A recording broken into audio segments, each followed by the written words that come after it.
Waalaikumsalam warahmatullahi wabarakatuh. Bismillahirrahmanirrahim. Alhamdulillah wassalatu wassalamu ala Rasulillah wa alihi wa sahbihi wa man walah. Asyhadu an la ilaha illallah wahdahu la syarika lah. Lahul mulku wa lahul hamd, yuhyi wa yumitu wa huwa ala kulli syai'in qadir.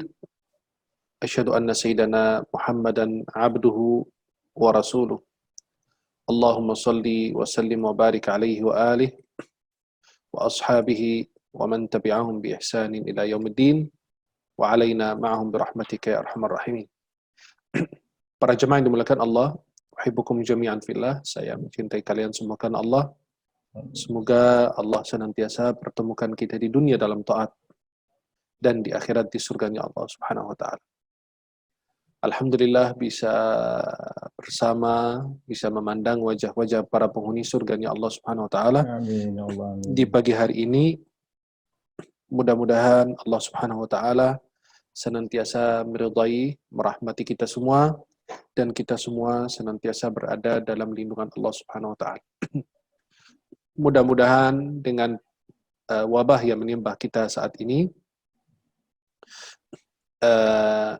Allah Subhanahu wa taala senantiasa menjadikan itu sebagai hikmah untuk kita semua dan pelajaran untuk kita semua. Kajian kita di pagi hari ini seputar Ramadan adalah langkah menuju perubahan. Memang Ramadan ini datang untuk cas iman kita. Maka banyak orang-orang, Masya Allah, ibadah-ibadah di bulan Ramadan mungkin lebih besar dibanding ibadah di bulan lain. Amalan solehnya di bulan Ramadan lebih banyak, lebih kencang dibanding amal di bulan lain. Mungkin di antara kita yang jarang pegang Quran, hanya di bulan Ramadan dia selalu memegang Quran. Kemudian banyak saudara-saudari kita yang tidak pernah mengerjakan sholat malam, ternyata karena bulan Ramadan dia mengerjakan sholat tarawih, karena sholat tarawih itu termasuk sholat qiyamul lail. Namanya qiyamul lail atau sholat at-tarawih atau qiyam Ramadan dengan berbagai macam nama yang diberikan. Dan Nabi SAW mengerjakan sholat tersebut malam pertama, malam kedua, dan riwayat malam ketiga atau keempat, beliau SAW tidak keluar dari rumahnya. Kenapa? Beliau khawatir itu diwajibkan. Maka kita saat ini sholat di dalam rumah itu sebuah sunnah yang dulu lakukan Rasulullah atau sebuah amalan yang dilakukan Nabi. Bukan sesuatu yang aneh sampai ada yang menangis, wah kita nggak bisa sholat di masjid. Sebenarnya kita umat Islam, wa ju'ilatiyal ardu masjidan wa turabuha tahur. Nah, itu Nabi mengatakan, bumi ini masjid untukku, kecuali tempat-tempat yang dilarang. Nah, dan tanahnya suci, untuk kita bisa menggunakan bertayamum dan lain sebagainya. Maka ya kita mungkin bisa mengambil alih ke rumah, mengerjakan ibadah, atau ibadah-ibadah yang lain yang bisa kita kerjakan dari rumah, mungkin karena darurat, ya, bukan karena keinginan kita sendiri semua. Para jemaah yang dimuliakan Allah Subhanahu wa taala, di antara anugerah Allah Subhanahu wa taala kepada umat Nabi Muhammad sallallahu alaihi wasallam, Allah jadikan musim-musim kebaikan. Musim-musim kebaikan, musim-musim amal soleh, tatahayya'u fiha an-nufusu ila amalis salihat. Jiwa kita, diri kita bersiap-siap untuk berusaha beramal soleh. Wa tuqbalu fiha al-qulubu ala Allah Ta'ala rajiyah an tanala afwihi wa ridah. Wa tuqbilu al-qulub fiha ala Allah Ta'ala. Hati kita benar-benar menuju Allah Subhanahu wa taala, mendekat kepada Allah Subhanahu wa taala dengan harapan dia mendapatkan ampunan Allah dan ridhonya Allah Subhanahu wa taala. Di antara musim-musim kebaikan dan yang penuh dengan keberkahan adalah musim bulan Ramadan al-Mubarak. Dan Allah Subhanahu wa taala syariatkan, Allah wajibkan bagi kita untuk berpuasa.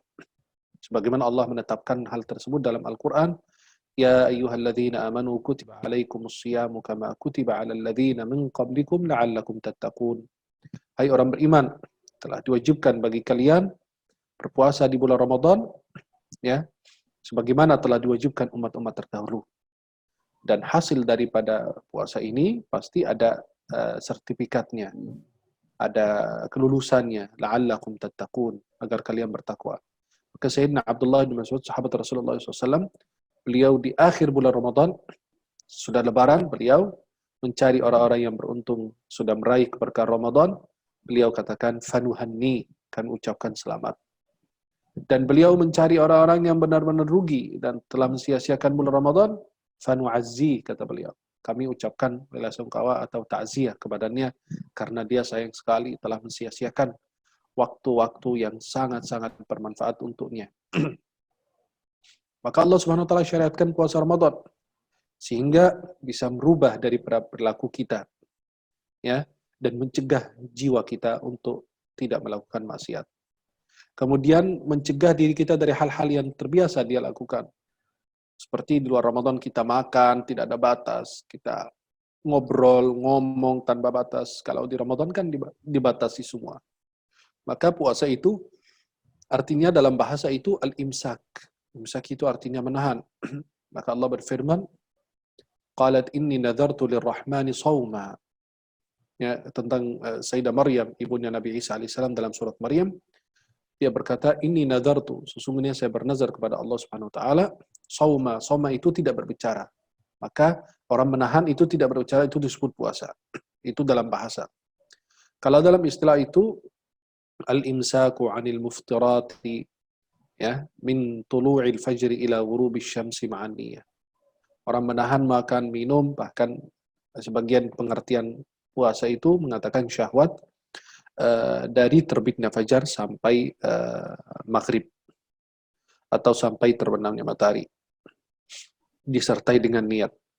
Maka benar-benar ini Ramadan langkah untuk menuju perubahan kita, mengurangi pembicaraan kita, banyak mendekat kepada Allah Subhanahu wa taala, membaca Al-Qur'an, peduli dengan sesama, dengan tetangga, dengan siapapun yang perlu perhatian dan kepedulian kita.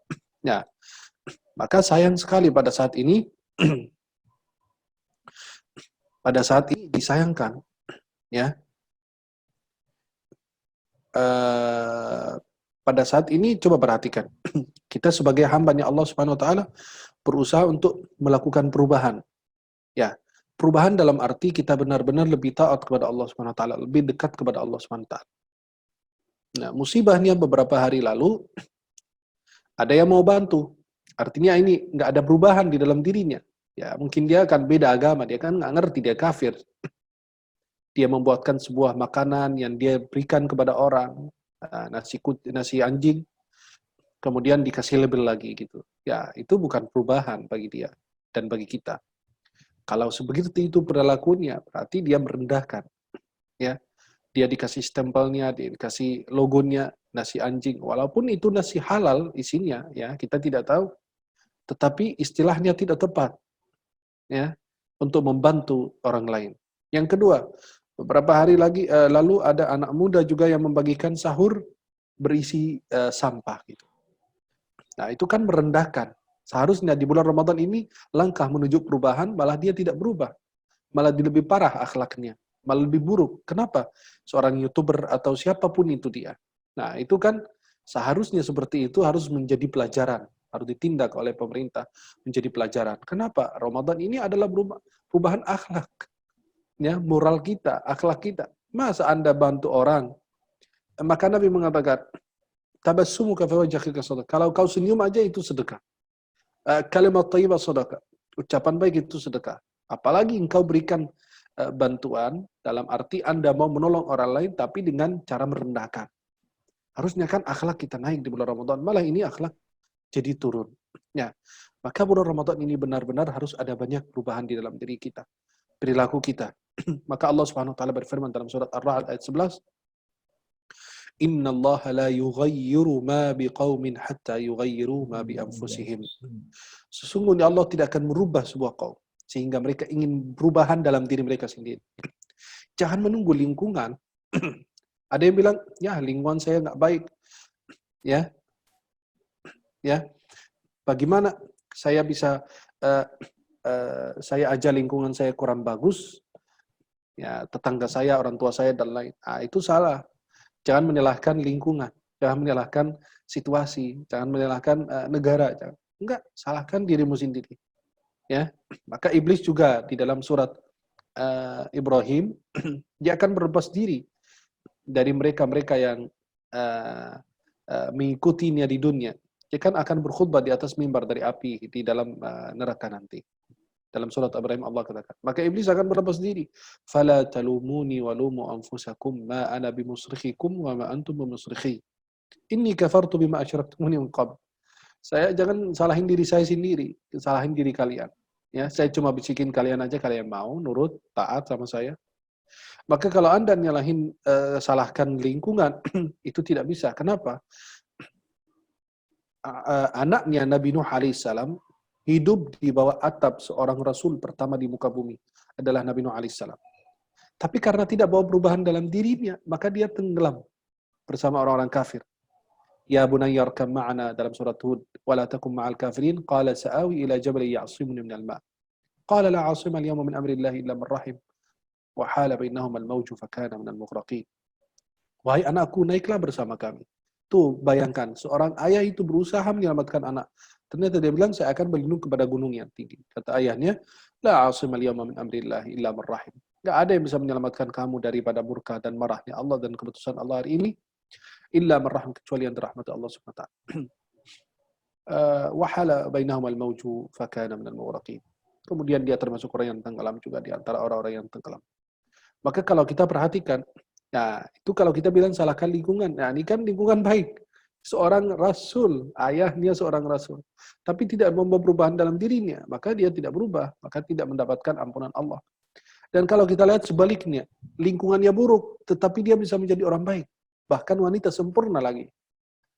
Siapa? Istrinya Firaun, Asia bintu Muzahim. Ya, itu lingkungannya bagaimana? Firaun yang bilang, ana rabbukumul a'la, saya adalah Rabb kalian yang tinggi. Alaysa li mulku Misra wa hadhil anharu tajri min tahti. Bukankah kerajaan Mesir untukku dan sungai-sungai mengalir di bawahku? Ya, maka Allah kasih sungai itu mengalir di atasnya. Maka Allah tenggelamkan dia di Laut Merah. Nah, maka kalau kita perhatikan, coba ya Allah. Kalau orang bilang lingkungan, ya ini Nabi Nuh, tempatnya bagus, ini seorang Rasul, tapi anaknya tidak bawa perubahan, akhirnya tenggelam. Ini istrinya Fir'aun hidup di istana seorang raja yang zalim, yang luar biasa kita kenal semua, tetapi membawa perubahan dalam dirinya, akhirnya beliau menjadi wanita yang sempurna, wanita yang benar-benar dicintai dan diridhai oleh Allah Subhanahu wa taala.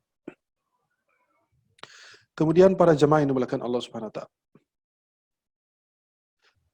Kalau kita perhatikan pada saat ini,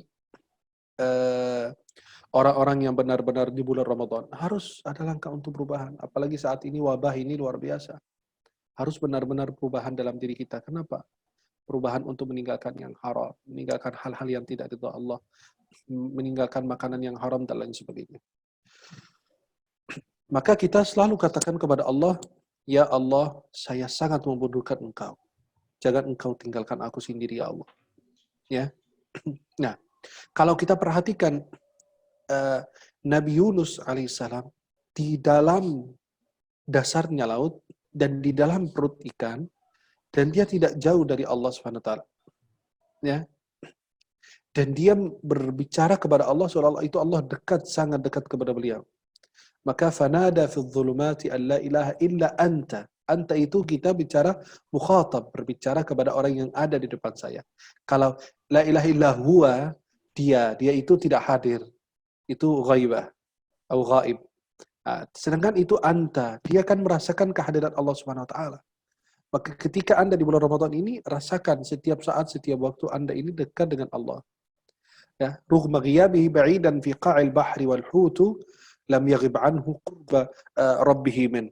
Dia tidak pernah jauh daripada kedekatan dia dengan Allah Subhanahu wa taala. Ya, maka berbicara dengan Allah dengan dhamir, dengan menggunakan dhamir anta, engkau. Fanada fi dhulumati an la ilaha illa anta subhanaka inni kuntu minadh dhalimin. Langsung Allah ijabah. Fanajjainahu minal ghammi. Kami selamatkan dari kesusahan dan kesulitan yang dialami. Fanada fi dhulumati an la ilaha illa anta subhanaka inni kuntu minadh dhalimin. Fanajainahu minal ghammi wa kadzalika nunjil mu'minin. Dan kami selamatkan orang beriman. Maka pada saat ini kita harus banyak membaca zikir ini. La ilaha illa anta subhanaka inni kuntu minadh dhalimin.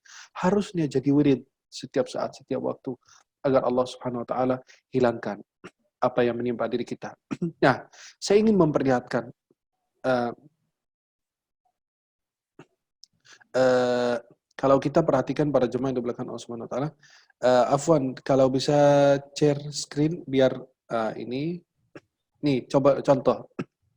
Ini kan Hiroshima, kotanya ya, kota Hiroshima yang pada saat itu kena ini. Coba gambar, kelihatan nggak hostnya? Ya, kelihatan. Nah, Ya. yang sebelah kiri, gambar sebelah kiri itu 1945. Di full screen kan saja biar lebih jelas. Nah, kalau kita perhatikan ini, nah, ini termasuk apa? 1945, kotanya sudah hancur begitu. Tapi karena mereka bisa membawa perubahan, 2016 coba lihat, bayangkan. Apalagi yang ini. Contoh, nih, Hiroshima. Bayangkan, 1945 dan di bawahnya 2015. Ada perubahan yang mereka lakukan. Kalau mereka berpikir kita udah hancur, kita udah musnah, kita udah nggak bisa apa-apa lagi, mereka nggak bakalan bangkit lagi. Tapi karena ada keinginan dari seorang hamba dan siapapun yang ingin berubah, maka Allah pasti akan kasih perubahan. Itulah yang kita lihat pada saat ini, mereka yang benar-benar meninggalkan atau benar mereka ini yang luar biasa bisa lebih membawa perubahan lagi kepada diri mereka. Ya, maka kalau kita lihat mereka yang hidup di negara-negara atau di tempat-tempat yang benar-benar ya sangat hancur ini, kalau orang lain berpikir ngapain saya mikirin orang-orang udah hancur, sudah habis semuanya, kenapa saya harus melakukan perubahan demikian? Maka itulah yang Allah Subhanahu wa taala kasih kepada kita. Saat ini banyak orang-orang yang mau berubah, tetapi tidak ada langkah-langkah untuk menuju ke perubahan tersebut. Maka Allah Subhanahu wa taala, ya bagaimana Allah kasih perubahan? Nah, maka kita kembali kepada diri kita. Gimana kita mau berubah apa tidak? Nah, saat ini kita berada di dalam rumah masing-masing. Nah, bayangkan bagaimana kita dulu tidak pernah pegang Quran, saat ini kan kita butuh Quran. Dan setiap saat, buktinya, bapak-bapak semuanya kan jadi imam, betul nggak, di dalam rumah masing-masing? Betul nggak? Nah, saya mau bertanya ini jujur, kita harus menjawab dengan jujur semuanya, ya.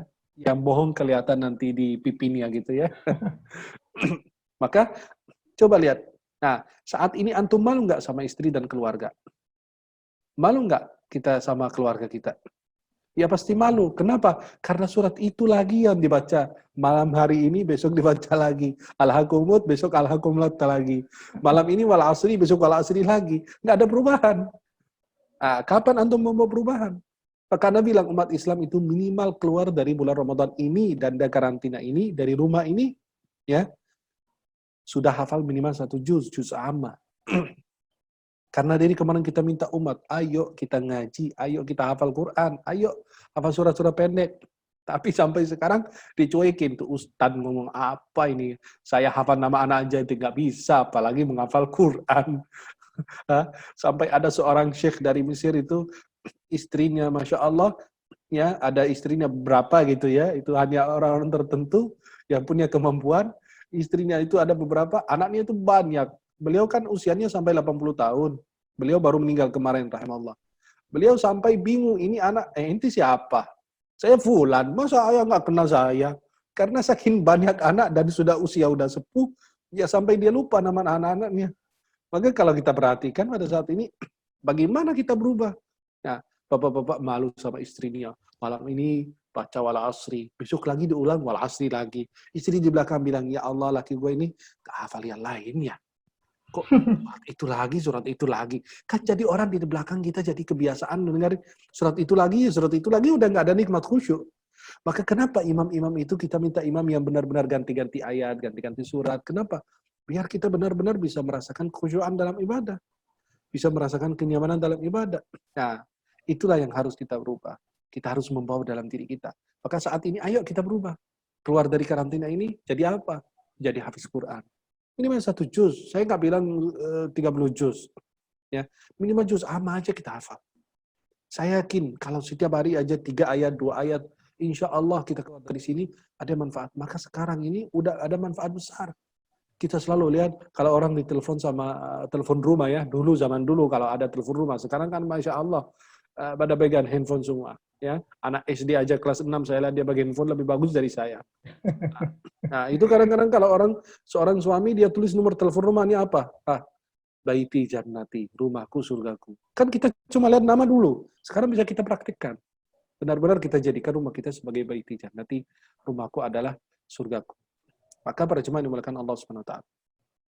Pada saat ini benar-benar kita bisa membawa banyak perubahan di dalam diri kita, membawa banyak hal-hal yang membawa manfaat kepada kita semuanya. Nah, Ramadan ini langkah untuk menuju perubahan bagi mereka yang dulu lalai dalam sholatnya. Lalai dari sholatnya, dalam sholat dan dari sholat. Lalai dalam sholat artinya tidak pernah khusyuk. Sekarang kita bisa menghidupkan khusyuk dalam diri kita. Khusyuk itu penafsiran ulama luas. Antum bisa nonton ceramah Anda di YouTube tentang sudahkah kita khusyuk dalam sholat. Khusyuk itu ada yang bilang kalau banyak tidak bergerak dalam sholat itu disebut khusyuk. Ada yang bilang nggak, antum khusyuk itu artinya antum mentadaburi, menghayati ayat yang antum baca, zikir yang antum baca di dalam sujud dan ruku dan seterusnya. Maka itu khusyuk itu apa? Orang yang diam dalam sholatnya dan memperhatikan dan menghayati ayat-ayat yang dia baca. Maka benar-benar ini menjadi langkah untuk menuju perubahan bagi kita, bagi mereka yang dulu sama sekali tidak pernah sholat, atau mereka dulu lalai dari sholatnya. Artinya menunda-nunda waktu sholat, atau mereka yang tidak pernah sholat. Maka rahmat Allah Subhanahu wa taala bagi kita, fawailul lil musallin alladzina hum an salatihim sahun. Coba kalau Allah bilang, celaka bagi mereka yang lalai dalam sholatnya. Wallah nggak ada yang masuk surga. Wallah kita semua apes nanti. Tapi Allah bilang an. Maka kata Ibnu Abbas, rahmat Allah, Allah rubah dari fi jadi an. Coba kalau Allah bilang, mereka yang lalai dalam sholat, ya siapa nggak lalai? Wallah kita selesai sholat zuhur, kita nggak tahu ini rakaat ke-5 apa ke-6. Rakaat ke-6 apa ke-7. Sampai pernah di salah satu masjid, mereka sholat asar itu 5 rakaat. Nggak ada yang ngah sama sekali. Hari kedua baru, perasaan kemarin sholat asarnya kayak 5 rakaat gitu. Kenapa? Karena pikiran kita ini udah nggak ada, sibuk. Maka Anda bilang, mak zaman now, coba mak itu ditanya. Bu, kalau sholat khusyuk nggak? Ya, mana khusyuk Pak, mikirin ini, mikirin itu. Ibu kalau lagi hitung duit, lupa tidak? Masya Allah, nggak pernah Pak. Itulah dia. Maka kalau mereka hitung uang nggak pernah salah.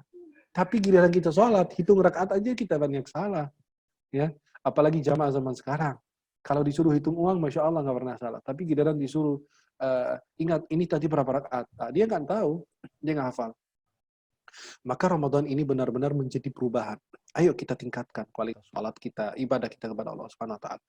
Yang dulu kita bilang, orang-orang liberal kan nggak suka dengan Islam, dengan agama, dengan aturan. Sekarang mereka udah patuh kepada aturan. Kenapa? Dulu nggak suka dengan wudhu, mereka nggak suka dengan sholat. Ya, liberal, rusak pikirannya, rusak agamanya. Saat ini mereka baru tahu, disuruh cuci tangan terus. Ya, kan Allah sudah minta dari Anda 5 waktu. Dalam sehari semalam kita bisa bersuci. Bahkan yang menjaga wudhu itu termasuk tanda orang beriman. Dulu mereka menghinakan cadar, sekarang pada pakai cadar. Sampai laki-laki aja pakai cadar. Semua pasti yang ada sama kita ini, biasanya kalau keluar rumah sudah bercadar.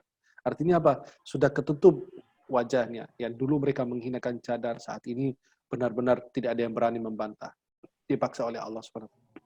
Kemudian Ramadan ini langkah untuk menuju perubahan. Ya, bagi mereka yang dulu suka banyak berbicara dengan hal-hal yang tidak bermanfaat, tidak membawa manfaat buat dirinya. Ya, saat ini bisa kita menjaga lisan kita. Karena Allah berfirman, kiraman katibina ya'lamuna ma taf'alun. Ada malaikat mulia yang mencatat amal perbuatanmu. Hati-hati dengan ucapanmu. Dulu kita bilang jaga lisan, sekarang jaga lisan dan tulisan. Karena banyak orang dulu yang ngomong gampang. Ya, sekarang kita bilang jaga lisan dan tulisan. Karena sekarang nge-share aja itu berbahaya. Sampai kita sekarang nge-share hal-hal yang hadis-hadis palsu, berita-berita yang tidak benar, berita dukhan nanti pertengahan Ramadan, akhirnya orang menakut-nakuti orang. Dan Nabi SAW mengatakan, la yahillu li muslimin ayyurawi'a musliman. Tidak halal bagi seorang muslim itu untuk menakut-nakuti muslim lain. Kalau Anda share itu, kamu membuat dia takut. Dan hadisnya palsu lagi. Bukan yang ngomong ustadz, itu bukan ustadz. Itu odong-odong kek atau siapa kek, terserah, bukan saya, urusan saya. Tapi itu kan berbicara dengan hal yang gaib itu, hal yang berkaitan dengan hukum, perlu hadis yang sahih. Dan perlu pemahaman dari para ulama. Bukan karena dia lihat hadis, wah cocok, oh nanti bintang Suraya itu kalau sudah muncul, nanti wabah hilang. Kacau jadinya kan. Orang, wah ini bintang itu ditunggu-tunggu, ternyata bintang itu nggak keluar di Indonesia, keluarnya di Jazirah Arab. Keluarnya di sana, di negara Timur Tengah. Kenapa? Karena bintang itu menunjukkan bergantian musim. Memang bintang Suraya itu kalau sudah keluar kan ada beberapa riwayat. Itu penyakit itu hilang, wabah. Tapi yang dimaksud bukan penyakit yang menimpa manusia, tapi penyakit yang menimpa tanaman. Maka Imam Ibnu Hajar menjelaskan bahwa itu bintang yang bisa keluar menunjukkan pergantian musim, masuknya musim panas. Dan ketika masuk musim panas, ya wabah hilang. Maka sebagian penelitian dari sebagian dokter, tapi belum dipastikan, bahwasannya kalau sudah panas, seperti di Timur Tengah dan negara-negara yang ada musim panas, mereka ini biasa itu wabah ini akan berkurang. Kata mereka itu wabah atau penyakit corona ini tidak bisa bertahan di musim panas jalan. Kita tidak membahasnya secara ilmiah, tapi itu hanya info-info yang kita dengar juga. Maka kalau kita perhatikan, men-share sesuatu yang tidak bermanfaat atau sesuatu yang tidak tepat, itu bisa jadi Anda ini berdusta kepada Nabi SAW atas nama Rasulullah Muhammad SAW. Maka bintang Suraya itu kalau keluar, betul, kalau keluar itu bergantian musim. Dan itu wabah biasa hilang, penyakit hilang. Nah, maka bukan itu yang dimaksud adalah penyakit corona, tetapi memang yang hilang itu adalah apa? Penyakit yang menimpa tanaman. Dan itu sudah dijelaskan Imam Ibn Abdul Bar dalam kitab At-Tamhid, Imam Ibn Hajar Al-Asqalani, dan ulama-ulama banyak yang menjelaskannya. Tetapi karena ada seorang ustadz yang, wah pas baca hadisnya, riwayat Imam Ahmad dalam Musnad, wah ini keren juga ini kalau disampaikan ini, membuat masyarakat lebih bahagia, ada optimis, ada ini. Ya, tapi nggak gitu juga caranya. Jadi mencari sesuatu, ternyata itu tidak benar. Maka Nabi SAW mengatakan, Man kadzaba alayya muta'ammidan falyatabawwa maq'adahu minan nar. Hadis riwayat Bukhari Muslim dari Abu Hurairah radhiyallahu anhu. Barang siapa berdusta atas nama aku dengan sengaja, ya. Kalau Anda tidak sengaja berarti tidak ada alasan juga. Kenapa? Harus nanya sama ulama ahli hadis, harus nanya sama orang yang lebih paham. Dengan sengaja maka dia akan disiapkan tempatnya di dalam neraka jahanam. Nauzubillah. Maka harus Ramadan ini menjadi langkah untuk perubahan. Jangan mencir hal-hal yang nggak bermanfaat. Tentang siapapun, tentang presiden kayak, tentang pemerintah kayak. Kalau itu benar beritanya, itu Anda ini juga membuat heboh, membuat masalah. Tapi kalau itu tidak benar, itu masalah. Kenapa? Anda nanti ditanya oleh Allah di hari kiamat. Tentang siapapun, tentang Ustadz Fulan atau Fulan, ngusibin orang, ceritain tentang tetangga, teman, saudara, istri, keluarga, siapapun. Karena Islam itu menjaga lisan. Maka Nabi SAW mengatakan dalam Sahih Bukhari dari Sahal bin Sa'ad As-Sa'idi, "May yadmanu li ma baina lihyaihi wa ma baina rijlihi admanu lahul jannah." Barang siapa jamin dua hal ini untukku, aku jamin surga untuknya. Apa? Lisan dan kemaluan. Ya. Walladzina hum 'anil laghwi mu'ridun. Itu sifat-sifat mereka yang disebut dalam surat Al-Mu'minun. Ya. Kemudian dalam surat Al-Furqan tentang sifat ibadur rahman, hamba-hamba Allah penyayang Subhanahu wa taala, Allah Subhanahu wa taala katakan, "Wa idza marru bil lagwi marru kirama." Ya, mereka kalau melewati majelis-majelis begitu, mereka langsung melintas, jalan, tinggalkan. Saya ada di grup, tapi banyak gosipnya. Oh, terus buat apa kita bulan Ramadan? Buat apa kita dikarantina oleh Allah? Apakah dikarantina itu cuma tubuh kita, apa lisan kita, apa pandangan kita, dan lain. Nah, kita ada di satu grup, ternyata mereka banyak gosipin. Oh, saya langsung leave, saya keluar. Mohon maaf para teman, karena ini bulan Ramadan, saya karena mau fokus ke ibadah dengan bahasa halusnya. Assalamualaikum para teman-teman, mohon maaf jika ada kesalahan, kata, ucapan, apapun, tingkah laku, dan lain. Dan karena ini bulan Ramadan, maka saya lebih fokus ke ibadah. Mohon maaf, saya keluar dulu ya, gitu. Semoga insya Allah bertemu di dunia dalam taat dan di akhirat di surga Allah SWT. Kan jadi enak menyelamatkan diri kita sendiri. Kenapa? Karena saya tidak bisa merubah mereka. Saya mau nasihatin mereka, takut ada yang tersinggung, takut salah paham, lu suci, so alim, so pintar, so ini. Ini jadi malah kita yang dihujat. Maka ketika saya berusaha untuk menasihati, mungkin japri ke orang tersebut khusus, tapi kalau nggak nerima, mendingan saya mundur. Ya, kenapa? Karena begitu perintah Allah untuk kalau ada majelis yang Allah dihina di situ, Nabi dihina, Quran dihina, orang dihina, siapapun, kalau Anda tidak bisa merubahnya, lebih bagus Anda segera tinggalkan dan keluar daripada tempat tersebut. Maka Allah Subhanahu wa taala katakan, "Ma yalfidhu min qaulin illa ladaihi raqibun atid." Dalam surat Qaf. Ucapan apapun yang keluar dari mulut kita, ada raqib dan atid, itu bukan nama malaikat, bukan malaikat raqib dan malaikat atid, itu sifatnya. Malaikat yang mencatat kebaikan dan malaikat yang mencatat keburukan. Itu pendapat yang kuat dalam ulama dalam ilmu tafsir. Kemudian Ramadan ini benar-benar untuk menuju perubahan. Langkah untuk menuju perubahan apa? Liman khasama ahada minan nas, yang benar-benar ada permusuhan, yang jauh dari saudaranya, jauh dari keluarga, ayo ada minta maaf. Dunia ini singkat, sebentar. Sekarang orang maaf keluar dari rumah bisa kena corona, pulang ke rumahnya bisa meninggal. Coba, itu bukan hal yang mustahil, hal yang mudah sekali terjadi pada saat ini. Bersalaman dengan orang aja, dari uang aja kita lihat. Ya, pegang aja pintu, masuk ini, subhanallah. Semua itu mungkin. Ngapain kau keluar dari dunia itu meninggalkan bekas yang buruk?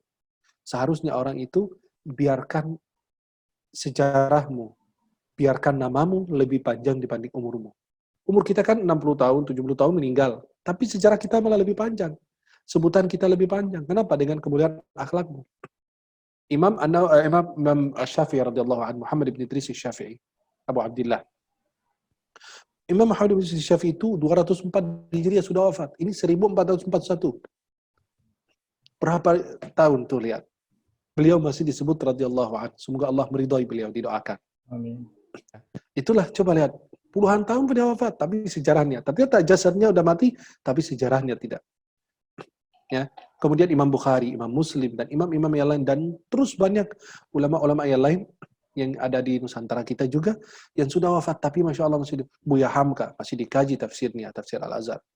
Kemudian para habaib, para kiai, para asatidz yang benar-benar punya ilmu luar biasa. Kiai Nawawi Al-Jawi, Nawawi Al-Bantani, dan ulama-ulama Al-Manengkabawi, Syekh Ahmad Al-Manengkabawi, dan semua lihat, ini sudah wafat. Tetapi yang mengalir adalah kebaikan-kebaikan mereka. Ayo, kalau kita punya permusuhan dengan orang, kita yang minta maaf dulu, nggak apa-apa lah. Kau jadi orang yang lebih mulia. Maka Nabi SAW mengatakan apa? Ya, tidak halal bagi seorang itu ayah jura'akau fauqa thalat. Tidak halal engkau berpisah, engkau mendiamkan, engkau biarkan saudaramu itu lebih dari 3 hari.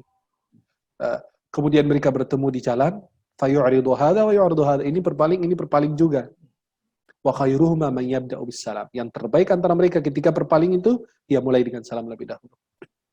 Ya, maka dia mungkin pernah salah sama saya, tapi mungkin Anda punya dosa sama Allah, maka Allah kirim dia buat saya.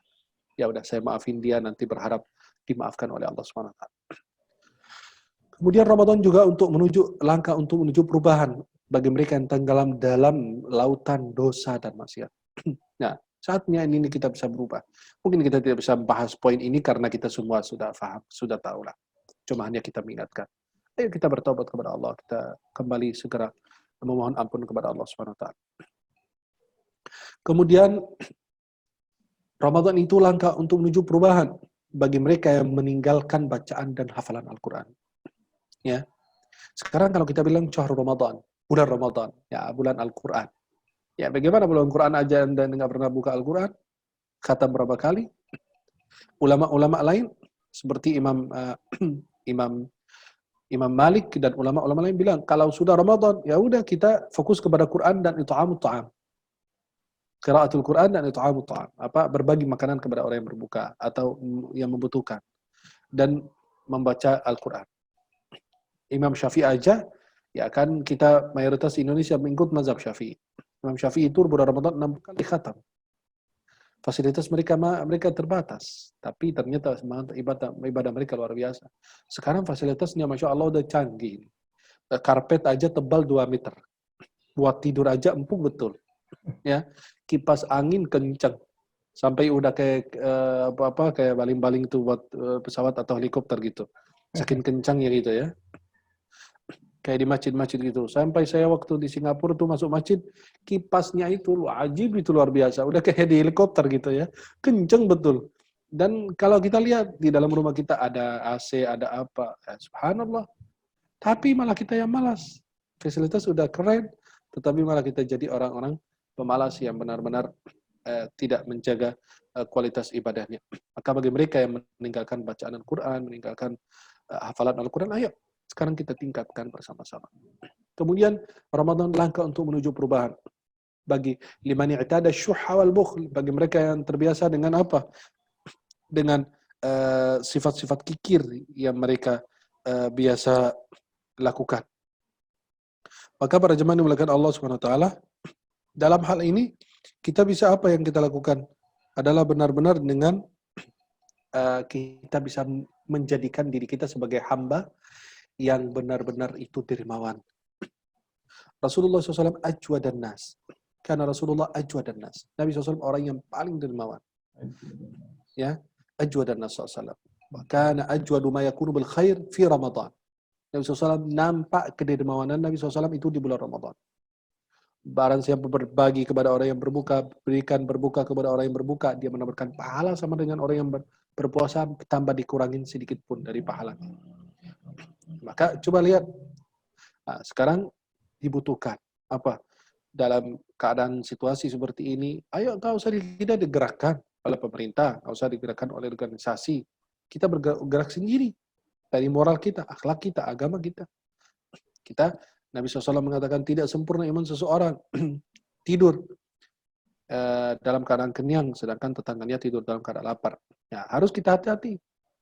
Jangan sampai tidur keadaan tetangga kita, seperti beberapa hari lalu kita dihebohkan dengan berita, ada seorang ibu-ibu meninggal karena kelaparan. Saya tanya, pertama, yang dosa pemerintah, pasti itu, nggak bisa. Nggak bisa tawar-menawar dalam hal itu. Tanggung jawab kita di hadapan Allah. Mulai dari presiden, dari menteri, dari gubernur, dari RT, RW, ustadz setempat, masyarakat setempat. Semua ikut dosa. Nanti mereka akan ditanggung jawab di hadapan Allah. Ya, mereka akan ditanya oleh Allah, kok ini makhluk ini bisa mati? Kalian gimana ini? Katanya memang udah ajalnya. Betul, ajalnya.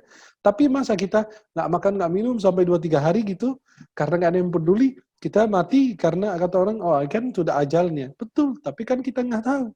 Kan Allah wajibkan kita harus makan minum. Maka tidak ada puasa wisal. Wisal itu berhari-hari tidak berbuka. Itu kan khusus Nabi SAW. Nah, maka inilah yang harus kita benar-benar jadi ada perubahan di dalam diri kita dalam hal tersebut. Harus kita menjadi orang dermawan. Nggak usah digerakkan oleh pemerintah. Kita bergerak sendiri. Tapi hati-hati dengan gerakanmu. Kan sekarang dibilang minta Basnas dan dompet doafa dan lain-lain untuk membantu umat. Oke, tapi kan ada uang zakatnya, bos. Bagaimana kita mau bagi-bagi itu? Nanti uang-uang kita habis. Kalau ini berkelanjutan sampai ya, kalau kita berkelanjutan sampai bulan November atau sampai Desember begini, ya duit umat Islam habis dong. Nanti kalau Januari nanti ya muncul orang kafir, kita habis semua 14. Nah, maka itu harus benar-benar kita harus lebih cerdas untuk bisa mengatasinya. Hal demikian tanpa mengatasi masalah, tanpa ada masalah nanti belakangan. Ya kalau kita bilang, oh kan sampai disuruh untuk segera bayar zakat. Boleh bayar zakat, tapi kan ada 8 asnaf yang berhak mendapatkan zakat. Terus perannya pemerintah, di mana peran-peran dan lain sebagainya. Maka benar-benar harus ada perubahan. Nah, Ramadan juga langkah menuju perubahan daripada kelalaian kita dari Allah Subhanahu wa taala. Maaf. Mungkin bagi saya juga, bagi jamaah Jumat yang ada bersama kita. Kalau kita perhatikan, dalam sehari berapa kali kita zikir? Gak usah kita bohong, gak usah kita cerita sana sinilah. Dalam sehari berapa kali kita zikir? Saya yakin dengan seyakin-yakinnya itu, kita bisa sehari baca WA ribuan kali, ratusan kali, puluhan kali. Tapi tidak bosan-bosan. Bangun tidur belum cuci muka. Halo? Nah, masih hidup semua apa? Nah, kita coba perhatikan. Kita setiap pagi sebelum cuci muka, sebelum kita bangun, sebelum zikir, semua apapun yang kita lakukan,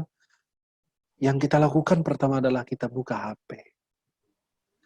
Kira-kira kita bangun tidur di sebelah kita, di meja sebelah tidur, sebelah kasur kita itu, ada nggak Al-Quran? Ada nggak pas anak kita bangun aja gitu ya, saya nggak minta baca ya, minimal aja bangun tidur, langsung buka Al-Quran, antum lihatin aja tuh Quran. Lihatin saja. Maka dulu para sahabat, kalau mereka ini nggak punya waktu baca Quran, mereka itu cuma lihat, mandang Al-Quran. Sampai Imam Nawawi dalam kitab Tibyan fi Adab Hamatul Quran, sudah diterjemahkan bahasa Indonesia oleh penerbit Al-Qawam, di situ dijelaskan, an-nazar fil mushaf ibadah. Melihat mushaf aja, memandang mushaf aja dia ibadah. Luar biasa. Mana ada nggak fatwa? Ada nggak hadis Nabi bilang, mandangin handphone itu ibadah? Ada nggak kalau kita bangun tidur, liatin HP itu ibadah? Enggak. Tapi lihat mushaf itu ibadah. Mandang wajah orang tua ibadah. Lihat Ka'bah ibadah. Maka saat ini harus benar-benar, mana tasbih antum? Halo? Ada nggak bersama kita ini? Apa pada tidur? Masih hidup? Apa pada tidur? Astagfirullah. Ya. Nah, sekarang ini pertanyaannya, tasbih antum ini udah ada belum di rumah? Ada tasbih khusus suami, tasbih khusus istri, tasbih khusus anak. Kenapa? Digantung di sebelah di kasurnya, sebelum tidur zikir, bangun tidur zikir lagi. Itu tangan itu nggak boleh diam. Tak harus bagian tasbih juga, menggunakan jari, menggunakan hati. Tetapi waktu ini kita harus ada perubahan. Mulai dari sekarang, sehari itu berapa kali tasbih, berapa kali istighfar, berapa kali sholawat. Saya ketika baca hadis ini riwayat Tabarani dengan sanad, dua sanad dan baik dua-duanya, Rasulullah mengatakan, barang siapa bersalawat kepadaku 20 kali dalam sehari, dia berhak mendapatkan syafaatku. Ya salam. Indah betul. Indah Nabi kita SAW. Kata Nabi, bersalawat kepadaku dalam sehari 20 kali saja, aku nanti akan memberikan syafaat untukmu. 10 kali di pagi hari, sampai Nabi aja udah tahu kita ini saking sibuk, sampai Nabi bilang, ya udah bukan 20 kali sekaligus, 10 di pagi hari dan 10 di sore hari. Bayangkan, kita kalau ini sebagai hamba Allah, begitu Allah menawarkan kebaikan dan begitu kasih sayang dan cinta Nabi kepada kita, sampai bilang 10 kali pagi hari, 10 kali sore hari, bagaimana kita bisa mendapatkan syafaat Rasulullah dengan demikian? Ya, maka kita saat ini harus berubah menjadi hamba yang senantiasa berzikir kepada Allah Subhanahu wa taala, pandai bersyukur kepada Allah. Kemudian, Ramadan ini adalah langkah menuju perubahan bagi mereka yang berdusta. Meninggalkan sifat-sifat yang buruk, sifat dusta. Dia banyak bohongnya, banyak hal-hal yang itu harus benar-benar, ya, kita harus berhati-hati dengan ucapan dan tingkah laku dan perilaku kita. Ya, ucapan-ucapan yang buruk, tingkah laku yang buruk juga harus ditinggalkan. Ramadan juga langkah menuju perubahan bagi mereka yang memutuskan tali silaturahim. Kemarin ada yang bilang sama saya di salah satu kajian online juga lewat Zoom, dia bilang bersama saudaranya itu dia sudah tidak putus, sudah 5 tahun. Saya bilang, Anda dah hidup berapa tahun lagi?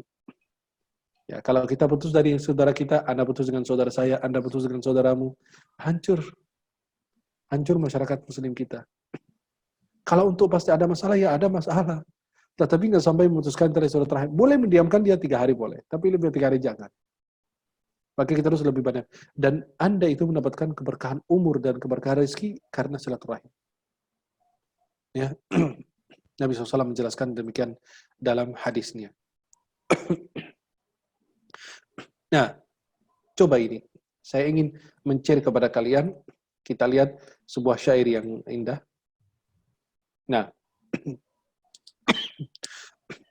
start from now. Mulai dari sekarang. Jangan tunggu besok. Mulai dari sekarang ini jam 6 nih, mulai niat. Ya Allah, jadikan diri ini berubah. Jadi hamba yang pandai berzikir, bersyukur, dan seterusnya. Sifat-sifat yang kita sebutkan. Bahkan sifat yang kita tidak sebutkan juga. La taqul min aina abda. Ta'atullahil bidayah. Jangan katakan dari mana saya mulai. Taat Allah itu adalah, taat kepada Allah SWT adalah start kita, tempat kita mulai. La taqul aina tariqi. Jangan katakan di mana jalanku, di mana saya saya lewat mana.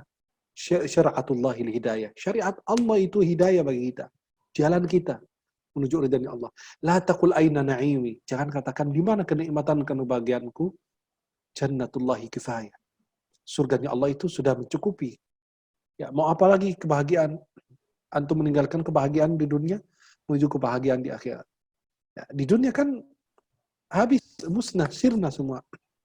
Apel di dunia ada, di surga juga ada, tapi beda rasa. Hanya sama namanya.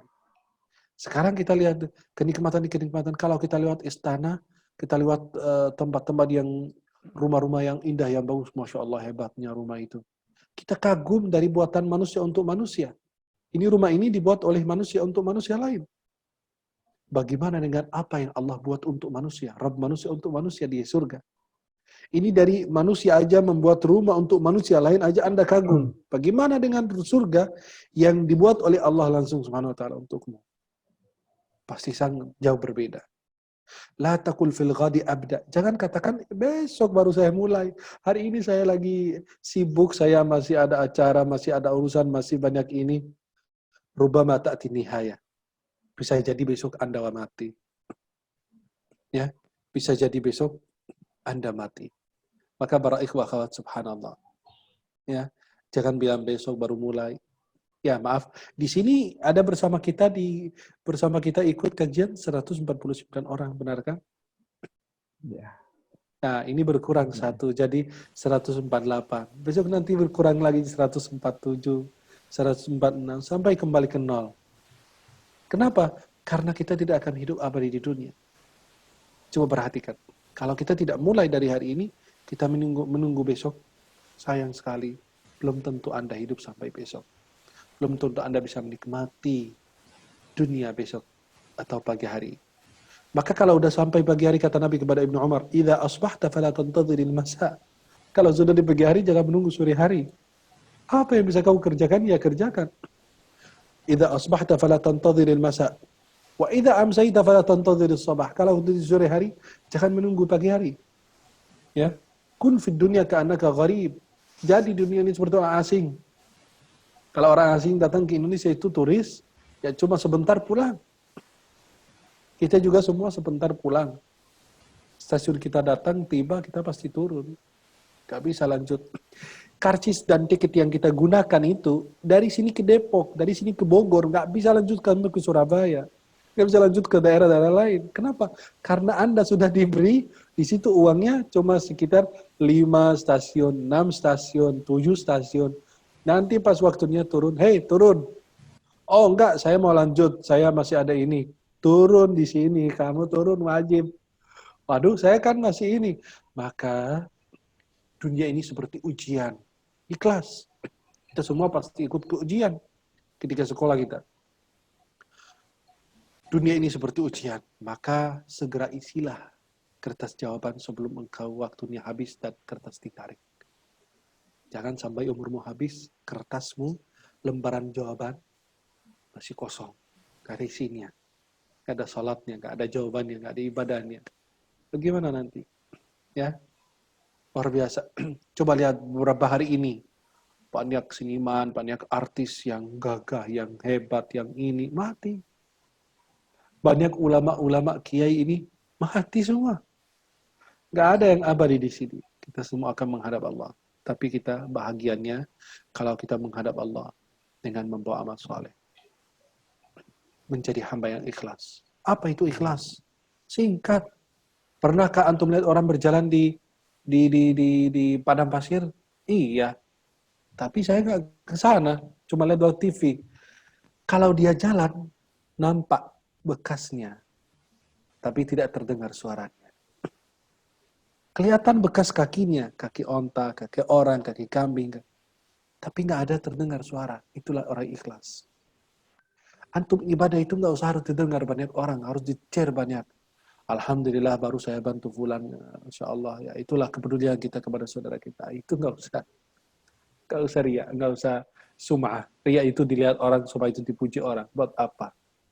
Sayang sudah amal ibadah ternyata hancur. Wa qadimna ila ma 'amilu min 'amalin faj'alnahu haba'an manthura, surat Al-Furqan. Dia sudah beramal, sudah bersusah payah dia. Wah, luar biasa. Tetapi luar biasa. Gimana? Hancur lenyap semua di hadapan Allah Subhanahu wa taala. Kenapa? Karena tidak ada ikhlasnya. Mudah-mudahan kita bisa menjadi hamba yang berubah di bulan Ramadan dan Iya. menuju perubahan dan benar-benar mendapatkan surga yang diridhai Allah Subhanahu wa taala Amin. dan surga Al-Firdaus bersama para nabi dan rasul. Mudah-mudahan para Amin. jamaah senantiasa dalam keadaan sehat walafiat. Jangan lupa banyak zikir, banyak istighfar, banyak sholawat, baca Quran. Sehari aja 1 lembar, sehari aja 2 lembar. Sehabis sholat aja 3 ayat. Halo, 3 ayat berat nggak? Kita baca WA berkali-kali. Itulah amal solehmu.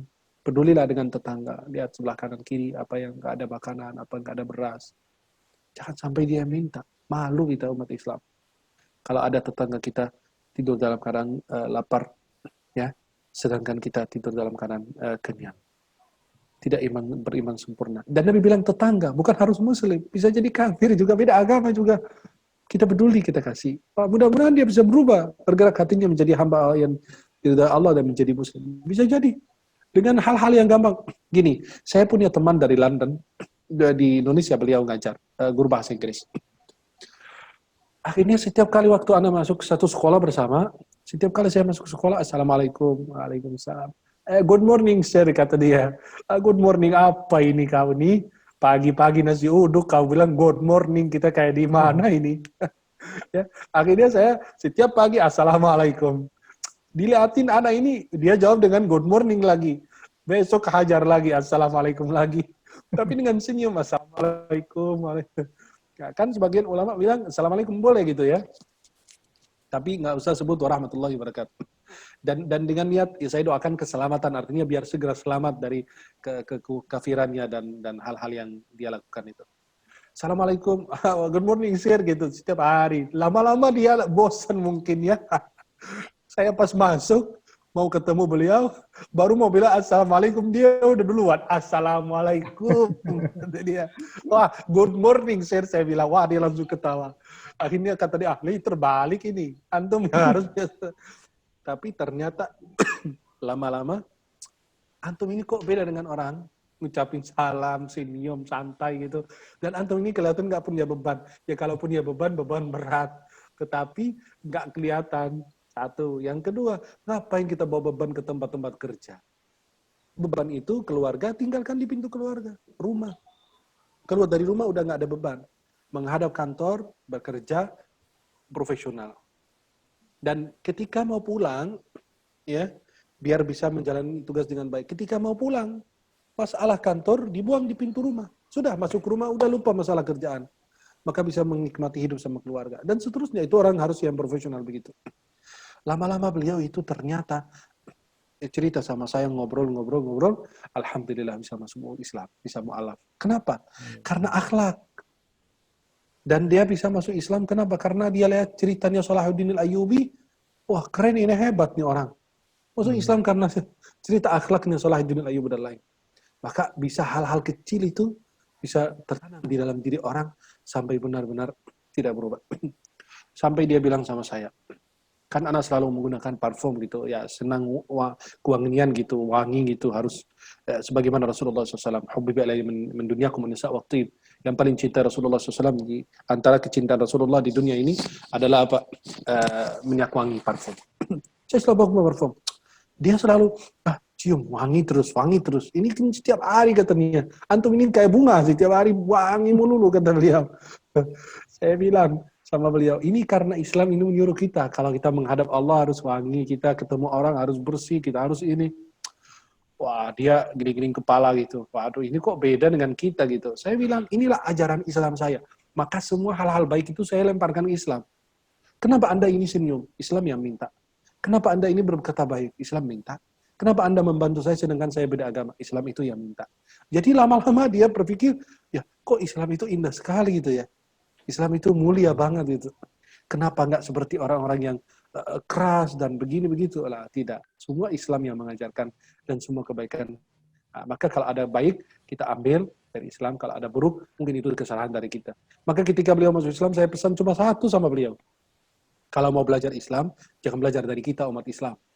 Engkau nggak bakalan masuk Islam lagi.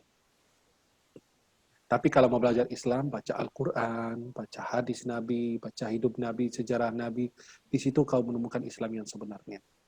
Mudah-mudahan para jamaah senantiasa dalam lindungan Allah Subhanahu Amin. wa taala. Amin. Mudah-mudahan Allah Amin. berkahi kita semua dan kalian insya Allah dalam Amin. keadaan sehat walafiat. Nampaknya sih Amin. kelihatan sehat semua. Orang kan di Amin, ya rumah Allah. udah sebulan lebih pada gemuk-gemuk gitu ya. Sampai kemarin pas kita tampil di TV sama beberapa ustadz, pas saya ketemu ustadz, loh kok pada gemuk semua ya Pak? Astagfirullah. Apa istri memang udah fokus untuk membuat suami pada ini semua? Maka mudah-mudahan yang penting sehat lahir batin, sehat imannya, sehat Islamnya, dan insya Allah Allah tidak pernah memandang dari berat badan, tapi berat amal. Amin. Semoga Allah SWT meridai kita semuanya. Saya Amin. mencintai kalian semua karena Allah. Mudah-mudahan yang saya sampaikan ada manfaat. Aku qauli hadza astaghfirullah wa lakum. Ini waktunya insya Allah menerima pertanyaan para jamaah, silakan. Wallahu a'lam bishawab. Baik, Alhamdulillah, terima kasih guru kita Syekh Ahmad Al-Misri. Namun sebelum kita membuka sesi pertanyaan, saya mewakili dari Pejuang Subuh Masjid Raya Pondok Indah ingin memberikan beberapa informasi. Informasi yang pertama mengenai kajian, ya. Kajian bisa di-share kan ya, Bapak Dian ya? Kajian insya Allah untuk selama bulan Ramadan, Pejuang Subuh Masjid Raya, insya Allah full 30 hari kita mengadakan kajian ya. Mungkin bisa dicatat sama Muri ini ya. Alhamdulillah Allah berikan kelancaran kita ya. Termasuk ada beberapa, nanti insya Allah ada Ustadz Samsi Ali nih ya, Imam Majid Mujok, mungkin bisa boyong jamaahnya ya untuk ikut juga. Ada juga Imam besar kita Prof. Dr. Nazaruddin Umar, Abi Maki, Ustadz Nasrullah, Ustadz Pininial, Ustadz Nasrullah, yang insya Allah akan memberikan kajian online bersama kita selama bulan Ramadan dengan berganti narasumber. Kemudian yang penting tidak memandang narasumbernya, memandang apa yang disampaikannya. Betul. Kadang-kadang untuk orang-orang tertentu ramai banget, tapi giliran yang lain enggak. Maka tidak kita memandang siapa yang berbicara, tapi apa yang dia sampaikan. Alhamdulillah. Dan istiqomah ya. Ya Rab, amin. Amin. Mudah-mudahan kita istiqomah tidak ketinggalan makan tepat waktu, ya pasti itu ya. Maka umat Islam, masya Allah, kalau bulan Ramadan itu waktu sholat yang satu-satunya itu dihafal waktu salat maghrib, azan maghrib. Azan yang lain dia nggak hafal. Kalau di bulan Ramadan antum nanti azan maghrib jam berapa dia nggak tahu. Iya. Insya Allah nanti akan di beberapa jamaah yang sudah masuk grup, ya, kita akan share biasanya kajian selama seminggu itu, dan juga ada flyer yang satu-satu ya. Insya Allah tolong berikan tahu kepada kerabat, pada keluarga untuk bisa mengajak. Insya Allah setiap hari Ramadan pukul 0.55 pada subuh, insya Allah kita akan melaksanakan kegiatan kajian online. Kemudian informasi selanjutnya, kegiatan Pejuang Subuh Masjid Raya Pondok Indah itu melaksanakan kegiatan baksos ya, bantuan sosial atau kegiatan sosial yang berdampak kepada saudara-saudara kita. Oke, ini bisa saya share dulu ya. Nah ini kita melakukan kegiatan bakti sosial selain kajian online ya untuk saudara-saudara kita yang berdampak COVID-19 ini ya. Insya Allah kita sudah memberikan sembako di tahap yang pertama dengan memberikan paket sembako sebanyak 50 kepada jamaah, dan tahap 2 kita juga sudah memberikan sekitar 150 paket sembako kepada jamaah, dan insya Allah ini nanti ada tahap 3 kita akan bagikan juga ya, itu 300 paket sembako itu dengan rincian ada beras, ada mie instan, ada minyak, sarden, kecap, 1 botol, ada gula ya. Dan jika para jamaah yang ingin berpartisipasi ya, donasi yang tadi saya bilang ya, bersedekah ya. Ya sedekah itu senyum saja sedekah ya, insyaallah kebaikan, apalagi juga kita mampu meningkatkan saudara kita, bisa ditransfer ini ke donasi ke rekening Bank Syariah Mandiri atas nama Pak Irwan Prima Aditya, Bendahara Pejuang Subuh MRPI ya, di nomor rekening di 71195433357 ya. Ada juga nomor teleponnya kalau ingin menghubungi langsung di 0811 828 246 ya, atau bisa juga mengakses web kita. Ya, insya Allah kita akan membagikan kepada jamaah di lingkungan MRPI Masjid Raya Pondok Indah, para pedagang, juru parkir, security, pemulia jenazah, tim kebersihan, jamaah dan warga di sekitar masjid. Oleh sebab itu, bagi jamaah yang ingin meringankan ya dibagi rezeki Allah, mudah-mudahan bisa berbagi. Silakan berkunjung ke web kami, ya ada nomor rekeningnya, dan juga kalau ingin bergabung di grup WhatsApp, ya ada juga di 085588 5-nya 5 kali, ya. Ya, mungkin bisa menjadi perhatian buat Bapak dan jamaah sekalian, ya. Baik, untuk sesi tanya jawab saya mudah-mudahan DJ bisa melihat ya. Saya akan membacakan chat dulu ini ya. Nanti Ya, kita silakan. akan melihat teman-teman di video untuk mengatakan. Yang pertama, pertanyaan pertama ini datang dari Wahyudin. Ya, beliau menanyakan bagaimana indikator terjadinya perubahan dalam diri seseorang setelah Ramadan dan bagaimana kiat-kiatnya untuk mencapai hal tersebut. Terima kasih. Nah, Silakan. sehabis Ramadan meningkat taatnya, meningkat ibadahnya. Artinya ada perubahan. Kalau sudah ada perubahan, berarti amal ibadahmu di bulan Ramadan diterima. Dan Anda akan menjadi orang yang lebih dicintai dan diridhai Allah. Artinya sehabis taat, dia taat lagi, itu adalah tanda Allah nerima taatnya, dan Allah nerima ibadahnya. Ya. Maka sehabis Ramadan, kalau antum berubah akhlaknya menjadi lebih bagus, ibadahnya lebih disiplin, banyak zikir, itu antum sudah diterima insya Allah. Nah, pertanyaan selanjutnya dari Ahmad Sidik di Bekasi. Assalamualaikum warahmatullahi wabarakatuh. Syukron Syekh atas semua ilmu dan pencerahannya. Namun ada beberapa yang masih ingin saya tanyakan. Apakah memang ada ibadah-ibadah tertentu yang memang harus dilakukan secara istiqomah? Terkadang di bulan suci ini mungkin banyak kita yang melakukan khataman, tadarusan, ibadah lainnya. Namun setelah bulan suci ini berlalu, hal seperti tadarus dan ibadah lainnya itu sulit sekali terkadang dilakukan. Bagaimana pandangan Syekh terhadap ini? Gini, memang di bulan Ramadan karena syaitan dibelenggu dan benar-benar banyak teman-teman dan karena situasi dan lingkungan jadi benar-benar semua taat, maka harus kita berpegang kepada teman-teman yang baik, teman-teman yang soleh. Ramadan, di luar Ramadan mereka akan mengingatkan kita kepada Allah Subhanahu wa taala. Kemudian kalau untuk amalan-amalan, maka ahabbul a'mali Allah adwamuha wa in qalla. Amalan yang paling cinta Allah adalah amalan ringan tapi rutin dikerjakan, istiqamah. Maka saya tidak bilang harus antum sehari 1 juz, tidak. Minimal sehari 3 ayat, minimal sehari 2 ayat, tapi rutin dijaga. Maka antum jangan membebani diri antum dengan ibadah, la yukallifullahu nafsan illa wus'aha. Allah tidak pernah membebani hamba dengan sebuah beban yang dia tidak mampu kerjakan. Maka jangan membebani diri Anda dengan beban, kemudian antum hari ini baca 5 juz, 2 juz, 3 juz, kemudian besok malah antum putus daripada ibadah. Saya tidak mau begitu, Allah tidak mau juga begitu. Maka Nabi SAW ketika masuk ke dalam masjid, tiba-tiba ada tali diikat antara 2 tiang masjid. Masjid Nabawi. Kemudian Nabi bertanya, ini siapa? Tali siapa ini? Ya Rasulullah, ini Ummul Mukminin Sayyidah Zainab. Gunakan ketika beliau capek dan lagi sholat, beliau ketika mau berdiri, beliau pegang tali tersebut. Kata Nabi, tidak. Lusalli ahadukum nasyata, fa idza fatara falyarqud. Orang sholat itu kalau dalam keadaan semangat. Tapi kalau enggak, ya duduk, gak masalah. Artinya apa? Jangan membebani diri Anda dengan ibadah, nanti lama-lama Anda akan malas untuk beribadah. Maka kalau bisa sehari 3 ayat, tapi rutin. 2 ayat, rutin. Setiap hari habis sholat fardu, buka HP, ada aplikasi Quran, baca 2 ayat. Itu kan luar biasa, tapi rutin. Antum mau puasa, ada yang nggak kuat puasa Daud, takut kurus gitu, contoh ya. Udah Ramadan, alhamdulillah. Habis Ramadan malah atau di karantina udah ini lumayan berisi, habis karantina udah bebas ya, corona udah selesai, takut kurus, kan mubazir kan udah berisi masa dibuang lagi mubazir gitu.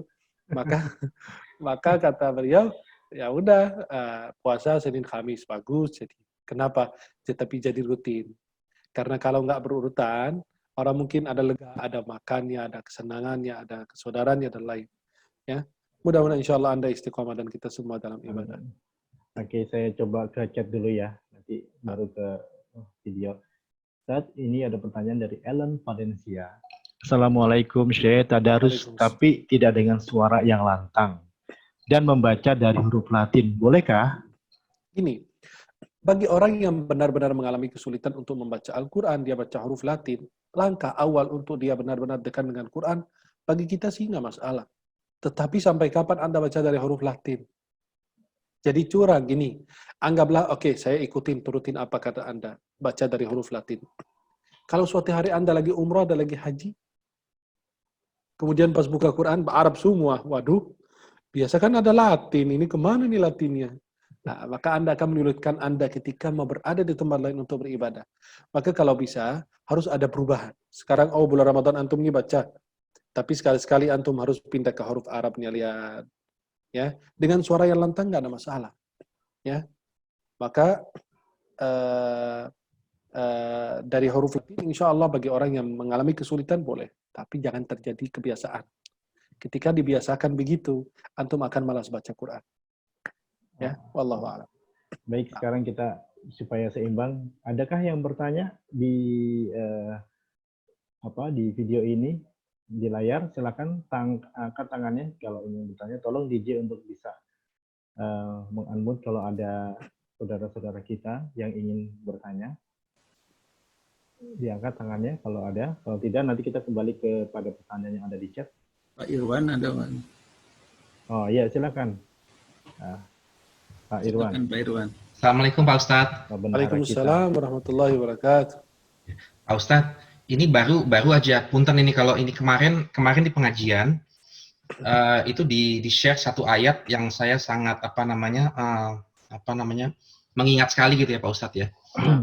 Bulan Ramadan itu adalah bulan di mana diturunkannya Al-Qur'an gitu kan ya Pak Ustadz ya. Nah. Terus di surat Shad, surat 38 ayat 29, kemarin kita bahas itu Pak Ustadz. Dikatakan firman Allah bahwa Quran itu diturunkan kepadamu dengan penuh keberkahan agar mereka mentadaburi ayat-ayatnya, agar orang-orang berakal sehat mendapat pelajaran. Jadi yang saya tangkap dari sini itu adalah pendekatan kita ke Al-Quran itu adalah untuk mentadaburi ayat-ayatnya supaya kita bisa memperoleh pelajarannya gitu Pak Ustadz. Nah ini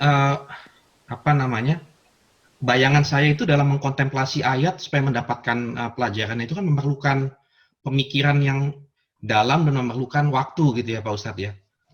Nah sementara ini selama ini kita mendengar di bulan Ramadan banyaknya melakukan khatam Quran, tadarus gitu ya Pak ya, merecite gitu ya.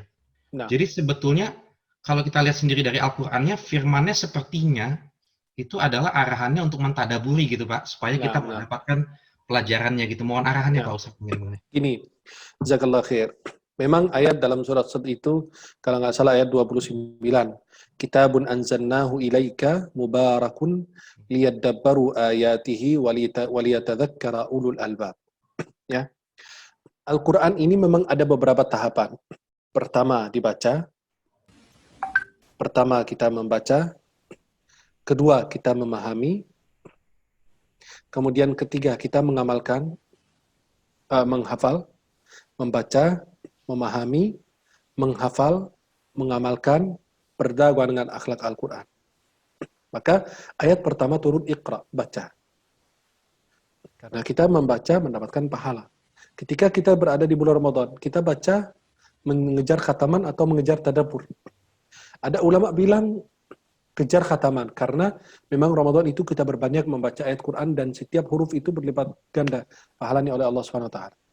Maka ada ulama bilang enggak, baca dengan ayat biar banyak khataman. Ada ulama bilang tidak, lebih bagus Anda mentadaburi daripada membaca. Tapi saya ngambil kesimpulan daripada pembahasan para ulama, saya bagikan 3. Ya, ada 3 yang kita harus perhatikan di sini. Yang pertama adalah ada wirid untuk membaca, mengejar pahala. Mengejar pahala contohnya sehari 2 lembar, sehari 3 lembar, itu mengejar pahala. Karena setiap huruf antum dapat pahala, 1 kebaikan. Menjadi 10 kebaikan dilipatkan dengan oleh Allah. Dalam hadis riwayat Tirmidzi dari Abdullah bin Mas'ud, barang siapa membaca setiap huruf dari Al-Quran, dari kitab Allah mendapatkan 1 pahala menjadi 10 dan seterusnya. Saya tidak mengatakan alif lam mim 1 huruf, tapi alif 1 huruf, lam 1 huruf, mim 1 huruf. Itu yang pertama. Yang kedua, itu khusus Ramadan atau di luar Ramadan. Yang kedua, ada waktu untuk mentadaburi. Mentadabur itu yang antum pikirkan itu bisa menghabiskan waktu memang. Tetapi ketika kita dibantu dengan ulama tafsir atau dengan tafsir Al-Quran, itu akan lebih memudah untuk kita memahami. Maka ketika antum baca Al-Quran yang ada terjemahannya, itu tidak akan selengkap antum membaca tafsir. Dan tafsir itu ada urutannya. Tafsir yang paling singkat yang kita lihat, paling ringkas itu Tafsirul Jalalain. Yang lebih tinggi sedikit, yang alhamdulillah masih ada luas, Tafsirus Sa'di. Sudah diterjemahkan bahasa Indonesia. Kemudian antum mau lebih lagi Safwatut Tafasir Syekh Muhammad Al-Sabuni sudah diterjemahkan. Antum mau lebih luas lagi, maka ada tingkatan untuk mentadaburi. Itu cuma hanya membuka saja. Bagaimana antum bisa memahami rumus dan isyarat di dalam ayat tersebut. Tafsirul Jalalain, Tafsirus Sa'di, mau lebih tinggi lagi, Safwatut Tafasir, mau lebih tinggi lagi, ringkasan Tafsir Ibnu Katsir namanya Kitab Umdatut Tafsir, ya, yang diringkas oleh Syekh Ahmad Syakir, sudah diterjemahkan bahasa Indonesia 7 jilid. Ya, kemudian namanya Mukhtasar Tafsir Ibnu Katsir. Kemudian ini ringkasannya. Kalau antum mau tafsir Ibnu Katsir asli, itu lebih banyak lagi. Kalau antum mau lebih besar lagi, tafsir Qurtubi 10 jilid lebih. Kemudian lebih banyak lagi 20 jilid Tafsirur Razi. Artinya ada tahapan ketika kita menuju ke dalam tingkatan. Karena tadabbur Quran itu tidak ada habis-habisnya. Antum baca ayat ini hari ini dengan tafsir ini. Ternyata antum baca dengan ayat sama, dengan tafsir yang lain, yang lebih luas, ternyata pembahasannya lebih dalam lagi. Ada yang bahas dari segi bahasa, ada yang bahas dari segi ijaz, ada yang bahas dari segi hukum. Maka ada tafsir lagi, namanya Ahkamul Quran, Ibnul Arabi, pakai alif lam, bukan Ibnu Arabi. Ibnu Arabi, ulama sufi. Ibnul Arabi, ulama mazhab Maliki, dari Andalusia. Maka kalau kita perhatikan, itu macam-macam ada. Maka insya Allah, pertama yang antum punya target untuk mengejar pahala, mengejar khataman, silakan, itu jangan ditinggalkan. Yang kedua, kalau antum mau lebih mantap lagi, bisa mentadaburi. Antum nggak harus setiap hari 1 juz, setiap hari setengah juz, nggak bisa. Minimal sehari 1 ayat, Ya, betul. 2 ayat, 3 ayat. Maka itu akan membuat antum tidak menghabiskan banyak waktu. Yang kedua, antum benar-benar bisa menghayati. Maka dulu para sahabat bilang, kami tidak pindah dari ayat ke ayat lain kecuali kalau kita paham ayat ini dulu. Bukan pindah dari surat ke surat lain, tidak. Ternyata mereka bilang ayat ke ayat.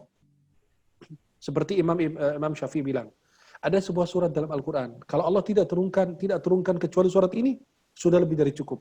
Surat Wal Asri. Ya. Ya. Wal Asri itu sudah mencakup semua kebaikan. Ya. Dan posisi letaknya surat Al-Asri itu surat yang ke-103. Padahal ya dia turun surat yang ke-13. Tapi kenapa letaknya di juz amma? Surat pertama turun Iqra. Kenapa diletakkan di juz amma? Harusnya sebelum Al-Fatihah. Karena 5 ayat pertama turun dari surat Al-Alaq. Iqra bismi rabbikal ladzi khalaq. Kenapa harus ditaruh di juz amma? Itu ada hikmahnya. Nanti kembali ke ilmu Al-Quran.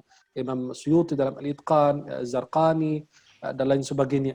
Ternyata, maka ketika saya membahas tafsir, saya bahas kenapa surat ini ada di sini. Kenapa surat Wal Asri ada di antara surat At-Takatsur sama surat Al-Humazah. Surat Al-Asri itu turun surat yang ke-13. Kenapa dia turun? Kok ditaruh di surat yang ke-103 gitu? Ada apa ini? Ada hikmah apa? Ternyata surat Al-Asri itu bicara tentang kelalaian. Innal insana lafi khusr. Manusia itu rugi semua. Kenapa? Rugi itu kalau dia pertama, surat sebelumnya, Wal Takatsur, artinya bermegah-megahan. Kamu mikirin dunia, membangun ini itu, hatta zurtum maqabir. Kamu masuk ke kuburan aja, ke orang mati aja kamu nggak mikirin. Dan surat berikutnya, 4 adalah surat Al-Humazah. Yahsabu anna malahu akhlada. Dia mengira hartanya akan membuat dia kekal abadi. Berarti surat Al-Asr itu di antara 2 kelalaian. Maka kata Allah, illal ladzina amanu, ada orang yang benar-benar beriman, beramal saleh dan seterusnya.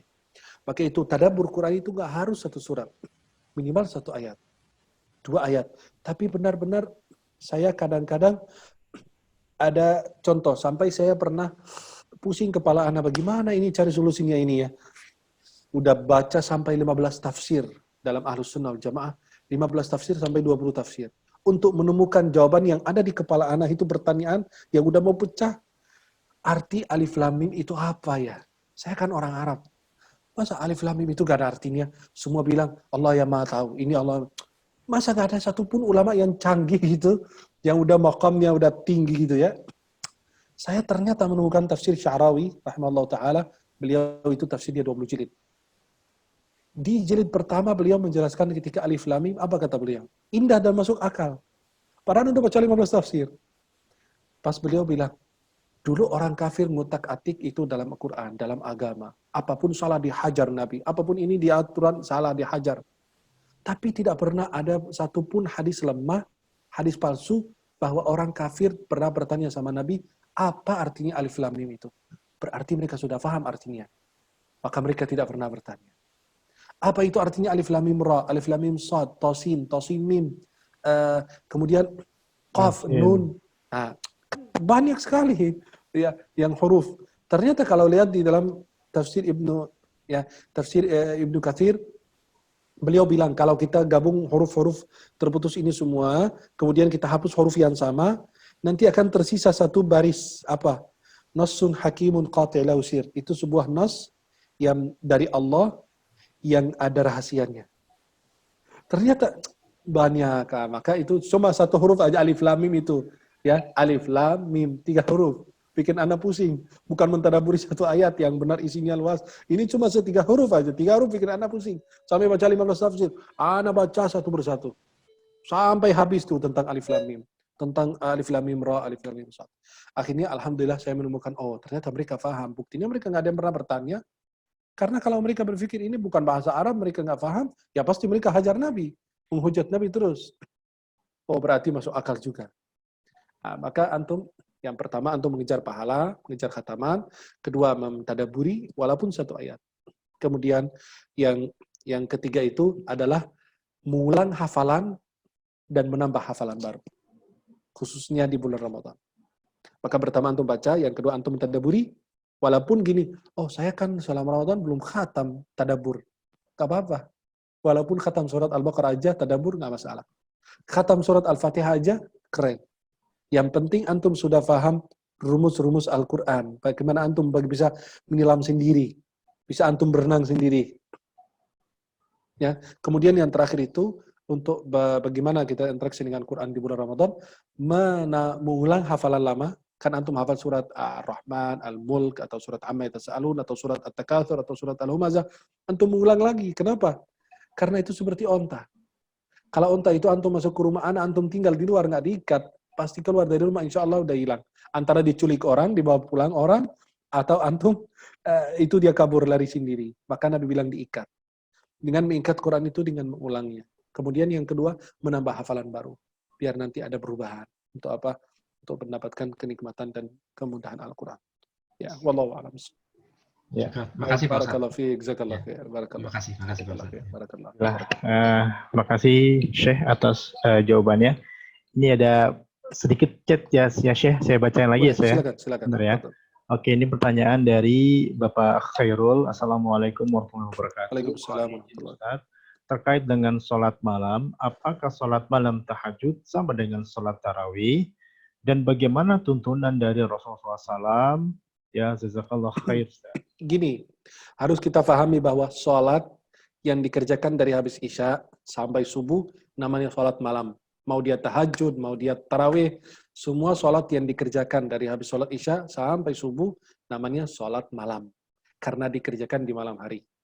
Istilah tarawih itu kenapa? Karena mereka 4 rakaat istirahat atau 2 rakaat istirahat. Maka disebut tarwihah. Itu istirahat, maka disebut tarawih. Dan disebut juga qiyam Ramadan. Ya. Kemudian atau disebut sholat malam. Karena dikerjakan di malam hari. Tahajud itu berbeda dengan sholat. Dia sholat tahajud itu sholat malam juga. Tetapi bedanya apa? Dikerjakan sehabis bangun tidur. Jelas? Maka semua sholat yang antum kerjakan dari habis Isya sampai subuh, itu namanya sholat malam. Tapi beda istilahnya apa? Seperti qiyam Ramadan karena dikerjakan di bulan Ramadan. Atau sholat tarawih karena mereka 2 rakaat atau 4 rakaat istirahat. Kemudian sholat tahajud, kenapa disebut tahajud? Ya karena dikerjakan sehabis kita bangun tidur. Tuntunan Nabi SAW, Nabi pernah ditanya tentang sholat malam. Nabi nggak pernah bilang harus 11 rakaat atau 23. Nabi nggak pernah tentuin jumlahnya. Maka kita kalau selalu debat, udah pusing. Kenapa? Karena Nabi ketika ditanya sholat malam, Nabi nggak pernah bilang jumlahnya sekian. Loh, tapi kan ada hadis Nabi dari Aisyah Ummul Mukminin radhiyallahu anha, beliau mengatakan dalam Sahih Bukhari Muslim, Nabi itu nggak pernah lebih dari 11 rakaat di Ramadan maupun di luar. Itu kan yang dilihat Sayyidah Aisyah. Kan Nabi nggak setiap malam di kamar Sayyidah Aisyah. Nabi kan ada istri-istri yang lain. Tapi dari yang beliau lihat, beliau bilang, aku melihat Rasulullah 11 rakaat. Tapi Nabi nggak minta, Nabi nggak suruh. Nah, beliau hanya menceritakan kejadian, benar kan? Beliau hanya menceritakan. Maka Nabi ketika ditanya tentang sholat malam, Nabi cuma mengatakan apa? Sholatul laili mathna mathna. Sholat malam dua-dua. Udah, terserah mau berapa rakaat bebas. Dan Nabi SAW pernah sholat malam, ada seorang sahabat namanya Hudzaifah bin Yaman. Pernah ikut, Allahu Akbar. Nabi lagi baca, Allahu Akbar ikut. Nabi baca Al-Baqarah sampai habis. Sampai sahabat itu kaget, waduh, mungkin habis Al-Baqarah. Pas beliau lihat Rasulullah baca terus Al-Baqarah, beliau berpikir, nanti selesai Al-Baqarah dia baru ruku. Ternyata disambung Ali Imran. An-Nisa. Ternyata habis selesai An-Nisa, kata beliau, selesai An-Nisa juga ruku. Waduh, nyambung lagi dengan surat Ali Imran. Kita aja Amma Tasalun aja dibaca satu rakaat sama Ustaz. Wallah masjid itu besok sepi. Bahkan mungkin digembok itu loh masjid. Amma Tasalun aja 40 ayat. Ini Nabi baca Al-Baqarah, sambung An-Nisa, Ali Imran, berapa juz tuh? Satu rakaat. Kata sahabat ini, taubat deh, nggak ikut lagi deh, maaf. Ya kenapa? Ya karena manusia kan mau begitu, cepat-cepat. Ya. Maka Nabi SAW mengerjakan sholat malam, dan Nabi SAW tidak pernah ketinggalan witir. Ya, tidak pernah ketinggalan witir SAW. Dan beliau sholat dua-dua. Ya, wallahu a'lam bishawab. Nah, Oke, pertanyaan selanjutnya dari Firza Pratama. Assalamualaikum Ustaz, maaf saya mau tanya, bolehkah istikharah itu berapa kali dan kapan waktu yang tepat? Maaf di luar tema Syekh. Silakan. Di luar tema boleh, jangan di luar Islam. Ya. Maka kalau untuk masalah berkaitan dengan salat istikharah itu dalam hadis Sahih Bukhari dari Jabir bin Abdullah, Nabi SAW mengajarkan istikharah dalam segala hal. Hal-hal yang mubah, bukan hal wajib. Saya salat zuhur, apa salat maghrib, apa salat isya, apa enggak. Itu hal yang mubah. Ya. Masalah pernikahan, masalah mau beli mobil, masalah mau apa, mau pindah rumah dan lain, boleh istikharah. Istikharah itu kapan saja. Di luar waktu makruh salat. Dalam mazhab Syafi'i ada 5 waktu makruh salat. Mungkin boleh malam hari boleh, habis salat zuhur juga boleh, habis salat maghrib juga boleh, habis salat isya juga boleh. Ya silakan, itu di luar waktu makruh salat. Kemudian boleh berkali-kali silakan, nggak ada masalah. Dan nggak harus lewat mimpi jawabannya. Bisa dengan kemudahan Allah mengarahkan kita ke A atau ke B. Ada kemudahan gitu, ada langkah-langkahnya. Atau bisa lewat mimpi, atau dada kita benar-benar menerima. Berlapang dada untuk, ini saya harus menerima ini, saya harus menerima itu, dan seterusnya. Nggak harus seterusnya lewat mimpi. Wallahu a'lam. Oke, ini mohon izin saya ada 3 lagi. Apakah saya harus baca? Boleh. Tiga tanggung ya saya ya? Ya, dengan singkat aja kita baca. Oke, singkat ya. Pertanyaan dari Pak Dini Istiantoro, Syekh. Apabila ada seorang istri meninggalkan suami dari kamarnya selama bulan puasa tanpa izin suami, apakah puasa suami istri ini akan diterima? Suami sudah mengingatkan, tapi istri tidak menghiraukan. Alhamdulillah, saya ikhlaskan agar puasa saya tidak terganggu. La ilaha illallah. Kasihan benar. Puasa ditambah dengan puasa malam lagi. Astagfirullah. Kan gini. Seorang istri meninggalkan suami tanpa ada uzur syar'i, ya, bukan karena sedang haid dan lain, maka itu kalau suami mengajak gini, kalau untuk istri pindah kamar mungkin nemani anak itu nggak ada masalah. Yang saya bicarakan di sini, kalau suami memanggil atau meminta istrinya untuk berhubungan lalu istri menolak, nah itu dilaknat sampai pagi hari. Masalah puasa itu diterima, beda. Kita bicara gini, seperti orang sholat tapi nggak puasa, atau puasa tapi tidak sholat. Itu kan ulama bilang, ada sebagian bilang, enggak, kalau dia nggak sholat ya percuma puasanya. Ada yang bilang enggak, puasa beda, ada rukun-rukunnya, syarat-syaratnya. Kalau ditegakkan dengan baik, dapat pahala puasa. Tapi dosa karena meninggalkan sholat. Maka seorang istri, kalau meninggalkan suami, urusan puasanya insya Allah, kalau ditegakkan dengan baik, dengan rukun-rukunnya, syarat-syaratnya sah. Tapi beliau berdosa karena menjauh dari suami. Maka harus ditanyakan lebih detail ke beliau. Itu istri meninggalkan suami itu kenapa? Karena mau menemani anak, atau suaminya galak, atau memang takut buaya ini gitu. Ya, jadi kan harus lihat dulu. Atau suami mengundang, memanggil istri untuk ajak berhubungan. Kalau ajak berhubungan dan istri menolak, itu dosa. Kenapa? Dilaknat sampai pagi hari. Oke, baik, ada 2 lagi nih. Puasanya tidak terganggu, nggak ada masalah insya Allah. Terganggu hanya pikiran beliau saja. Allahu a'lam. Ustadz, bolehkah bertanya, saya belajar agama tanpa melihat mazhab. Nah, saya mau nanya, kalau Anda belajar agama tanpa mazhab, terus agama itu sampai melalui siapa? Dari ulama, dari mazhab-mazhab. Ya, Imam Syafi'i, Imam Malik itu pendiri mazhab Maliki. Beliau itu punya kitab namanya Al-Muwatta, 1 jilid. Isinya 2 hadis lebih. Ya, banyak perawinya. Kalau antum bilang tidak mazhab, Imam Maliki itu punya mazhab. Kalau antum mengkaji hadis, ya antum bermazhab juga. Jelas? Ya. Maka contoh, yang mengajari antum wudhu siapa? Ya orang tua, bermazhab juga, artinya berguru juga. Ya, dan kita semua berguru dan semua mazhab menghantarkan kepada Rasulullah sallallahu alaihi wasallam. Maka kalau antum bilang mazhab, maaf, ya antum bilang nggak mau belajar mazhab, ya udah, antum baca hadis sendiri, baca Quran, pahami sendiri, nggak mungkin. Pasti harus kembali kepada ulama. Harus bermazhab lagi. Dan mazhab itu tidak wajib ya, biar kita paham bahwa mazhab itu tidak wajib. Bagi orang awam itu mazhab memudahkan kita bisa menuntut ilmu dan mengerjakan ibadah. Maksudnya begini, saat dia tambahin lagi di chat, bukan tanpa mazhab tapi tidak melulu ke satu mazhab tertentu. Itu kalau Anda orang mujtahid, benar-benar berilmu, faham berbandingan mazhab, silakan. Kayak saya mazhab Syafi'i. Tapi kan saya belajar lebih dari satu mazhab, dari 4 mazhab lebih kita belajar. Tapi kadang-kadang saya meninggalkan mazhab Syafi'i untuk mengambil mazhab yang lebih sahih. Tapi karena saya kan belajar. Tapi kan orang-orang awam kan nggak bisa membedakan antara yang benar, antara yang salah, hadis sahih, hadis lemah, dan seterusnya. Karena khawatir nanti terjadi fitnah. Wallahu a'lam. Oke, ini pertanyaan terakhir, Syekh. Ya. Nah.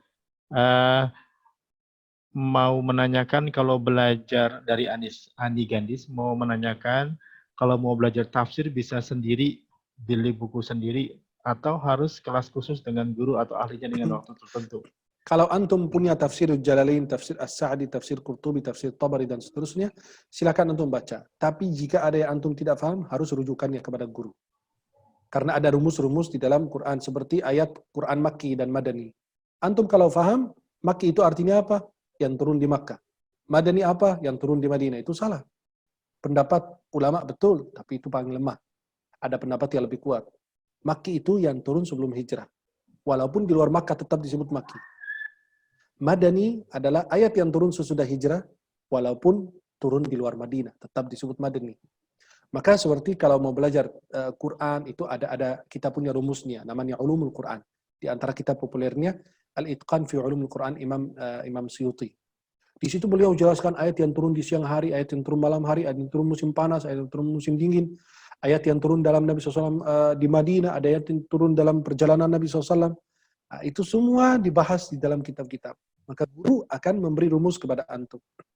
Contoh, ketika antum sakit, kita sakit, dan dokter bilang, oh Bapak ini sakit perut ya, Bapak harus minum obat untuk apa gitu, lampung atau apa. Apakah antum langsung racik obat sendiri atau harus ke apoteker lagi? Berarti antum butuh lagi. Ternyata bukan dokter yang langsung memberi, tidak. Apotekernya yang lebih tahu. Obat-obatan yang ada di pasar dan lain sebagainya. Dokter kadang-kadang nulis obat, dicoret sama apotekernya. Ini nggak ada, ini dokter zaman dulu, ini nggak kelihatan, nggak hidup bersama kita. Ini obat udah nggak ada di pasar. Maka dia bilang, enggak, ini penggantinya ini. Isinya sama, kandungannya sama, ini sama.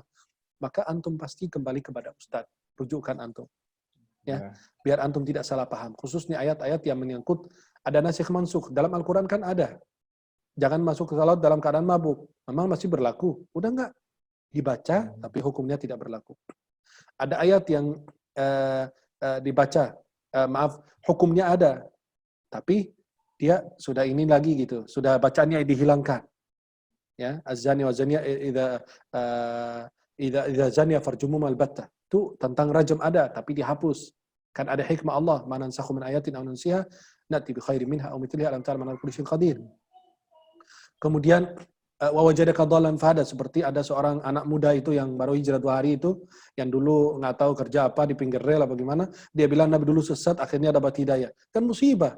Ini orang bodoh, nggak ngerti. Masa Nabi dulu sesat dikasih hidayah? Nabi dari lahir aja, sebelum lahir aja sudah dipersiapkan. Itu maksum. Kalau Nabi tersesat gimana ini? Memang domba tersesat dalam perjanjian baru? Nggak masuk akal. Kalimat dhallan itu, kesesatan atau dhallan itu dalam Al-Quran itu ada 10 arti. Seperti anaknya Nabi Yakub ketika ayahnya mencintai Yusuf, dia bilang, Inna abana lafi dhalalin mubin. Sesungguhnya ayah kami apa? Dalam kecintaan yang benar-benar dalam kepada Yusuf. Dhalal di situ adalah cinta. Bukan dhalal kesesatan. Maka ternyata kalimat dhallan itu dalam Al-Quran luas maknanya. Di sini beda, di sana beda, di sini beda, di sana beda. Ternyata harus kembali kepada ilmu tafsir dan ulama yang menjelaskan. Ya. Dan seperti surat Abasa wa Tawalla. Orang bilang Allah menegur Nabi tuh karena Nabi nggak mau dengerin Abdullah bin Maktum. Salah. Karena antum memahami Al-Quran itu dari zahir. Kalau antum mendalami tafsir, Allah menegur Nabi untuk Nabi. Contoh. Ini Abdullah bin Maktum datang. Nabi lagi sibuk sama orang-orang kafir. Orang-orang besar kafir ini, Nabi lagi sibuk biar ajak mereka masuk Islam. Tiba-tiba Abdullah bin Maktum, orang buta, datang ke Nabi. Dia bertanya sama Nabi, Nabi berpaling, artinya Nabi masih sibuk sama tamu-tamu ini. Karena Nabi berkeinginan, karena ini sudah muslim. Nabi berpikir, sebentar dijawab kelar, yang penting ini dari yang pikirin. Allah bilang, wahai Muhammad SAW, jangan lelah, jangan capek. La'allaka bakhi'un nafsaka ala atharihim illa min hadzal hadits asafa. Surat Al-Kahf. Jangan kamu capek sama mereka, ini khatamallahu ala qulubihim. Kamu gak usah mikirin aja yang bersamamu itu. Dan coba hikmahnya Allah. Karena Abdullah bin Maktum gak bisa lihat. Tapi saking Allah subhanahu wa ta'ala adil, sampai Allah menyebut Nabi itu berpaling, walaupun yang berpaling itu, engkau berpaling dari orang yang tidak bisa lihat. Begitu Allah menegakkan keadilan, bayangkan. Padahal kan Abdullah bin Maktum gak lihat sama sekali bahwa, Nabi berpaling atau tidak, kan beliau buta. Tapi saking adil Allah menceritakan. Seperti kalau anak antum ini, Ustaz, anak antum yang lagi di sebelah antum tuh, anak antum apa anak tetangga ini? Anak antum ya? Udah bangun nih. Masya Allah. Anak antum ini udah SD, mau ujian besok. Dia belajar sampai jam 12 malam. Tiba-tiba, tidur sayang. Udah jam 12.